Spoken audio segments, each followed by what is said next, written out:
read about the Dream March, Dr. Martin Luther King Jr., and the March on Washington. Everybody has dreams. Some we share with family and friends, some we hold in our hearts. On August 28, 1963, one man's dream was heard across the nation. When the Reverend Dr. Martin Luther King Jr. was a boy growing up in Georgia, he could not have imagined a day like this. People traveled from all over the country to Washington, D.C. They rode buses, trains, airplanes, and cars. Some walked over 200 miles from Brooklyn, New York. One man rode 698 miles from Chicago on skates. It took him 10 days. Over 250,000 people gathered in the nation's capital. Singers, authors, actors, government officials, and other famous people attended. But ordinary citizens were the real stars of the March on Washington for jobs and freedom. People packed the Nation Mall from the Washington Monument to the Lincoln Memorial, young and old of every color, side by side, hand in hand. Many wore their Sunday best, they carried signs, they sang. I woke up this morning with my mind set on freedom. We shall overcome someday. Black people fought for many years for the right to be treated with respect. In the 1950s and in 1960s, Black Americans organized and fought extra hard. Their fight was called the Civil Rights Movement. Martin and others held peaceful protests against laws that kept black people and white people apart. They fought for the right to attend the same schools and eat in the same restaurants. They fought to use the same bathrooms and drink from the same water fountains. They fought to sit on any empty bus seat and to have the same chance at a job. They fought for the right to vote. The protesters won some battles and new laws made things better, but black people were still treated unfairly.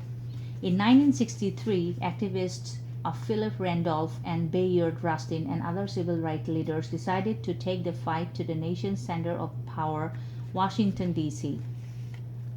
The march organizers wanted to show President John F. Kennedy, Congress, and all Americans how many people believed in this cause. The Declaration of Independence says all men are created equal. The marchers wanted Congress to make sure everyone was treated that way. United, they walked together. Some were silent, determined, intent, yet hopeful. Most chanted and sang, beaming, joyful, their hearts light. The marchers crowded the mall's reflecting pool. Some took off their shoes and socks to soothe their feet in the cool water. Others climbed trees for a better view. Lucky children perched high on shoulders. They looked toward the statue of Abraham Lincoln. It had been 100 years since President Lincoln signed the Emancipation Proclamation, which helped free the slaves. Why were black Americans not yet free? President Kennedy and other officials worried that the marchers might become violent. Thousands of police and soldiers were called out to keep order. There was no need. The March on Washington was the largest human rights rally in American history, and there was no trouble.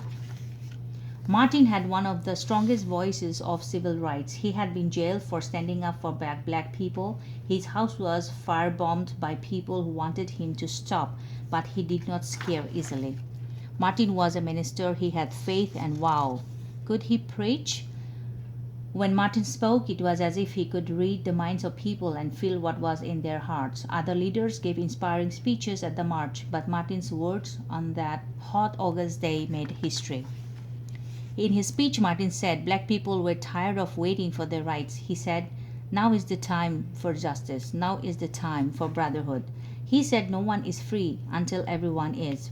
Martin spoke forcefully with grace and dignity. His friend, Mahalia Jackson, the gospel singer, called out, tell them about the dream, Martin.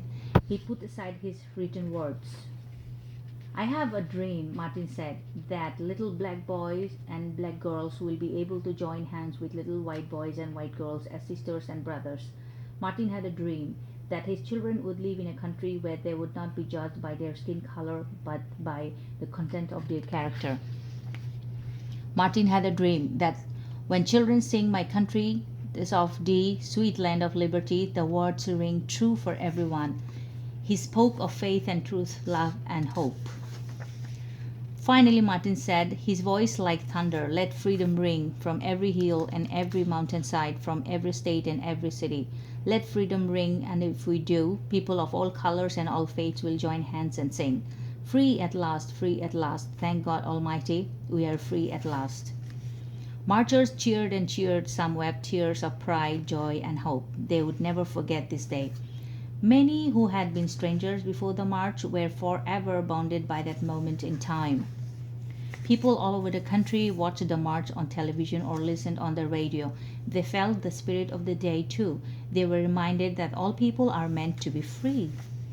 Martin's dream wasn't his alone, it was a dream millions of Americans shared. Now his dream lives forever in the hearts and minds of people everywhere, and the march for freedom goes on. 10 months later, on July 2, 1964, President Lyndon B. Johnson signed the Civil Rights Act into law. It is unclear whether the March on Washington brought about the passing of this bill, but it was a step forward in the civil rights movement in America.